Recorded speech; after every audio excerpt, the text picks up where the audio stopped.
électorale avec l'union donc entre le parti de Tzipi Livni et de Yitzhak Herzog. Alors le mouvement des tentes est-il en train de s'inviter dans cette campagne électorale? En tout cas, plusieurs personnes ont planté des tentes de nouveau sur l'avenue Rothschild, la plus célèbre artère de Tel Aviv, considérée aussi comme le symbole de la cherté de l'immobilier en Israël. Reportage Maël Benoliel.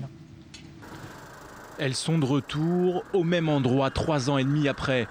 Une vingtaine de tentes ont été installées pour protester contre le coût de la vie en Israël et plus particulièrement celui du logement à Tel Aviv. Et celui qui se tient derrière cette nouvelle protestation, c'est lui. Pour ses 40 ans, Shai Cohen a décidé de passer à l'action et d'organiser son anniversaire sous forme de protestation sociale. À 15 jours des élections, il appelle les politiques à se réveiller. On a l'impression que cette campagne électorale se déroule au-dessus de l'atmosphère, dans un autre monde. On assiste à une campagne agressive où les partis font des vidéos ridicules. Juste Daesh et l'Iran sont à l'ordre du jour alors que le citoyen israélien souffre de dettes et ne peut se loger correctement. On paye plus que dans n'importe quel autre pays la location ou l'achat d'un appartement, sans parler des systèmes de protection sociale qui s'effondrent. Voilà les sujets qui sont vraiment importants et nous attendons des réponses sérieuses de la part des politiques.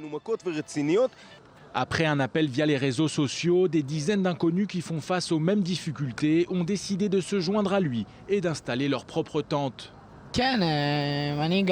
Oui, je vis ici dans cette tente que j'ai installée juste là dans le coin. Je gagne correctement ma vie, plus que la moyenne même, mais je n'ai aucune chance de pouvoir acheter un appartement en Israël. Il y a 4 ans, les gens étaient déjà ici avec leur tente pour protester. Et depuis, les prix ne sont pas restés les mêmes. Ils ont augmenté, que ce soit au niveau de l'immobilier ou des prix de la nourriture, et personne ne fait rien. Pour les nombreux passants du boulevard Rothschild, il ne s'agit pas uniquement d'un déjà-vu. Cette nouvelle protestation est plus que la bienvenue par les temps qui courent. Je suis très heureuse de les revoir ici. Moi, je paye 600 € par mois pour un studio. Je travaille dans 3 endroits différents pour m'en sortir. Moi aussi, je vais venir installer ma tente, même si je vis à côté. Et j'appelle tout le monde à faire de même. Avec un peu de chance, ça fera peut-être bouger les choses.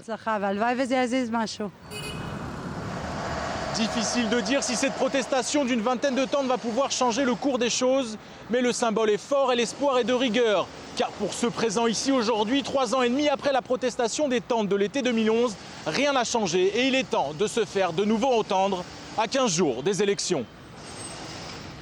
Alors, Nissim Zvili, c'est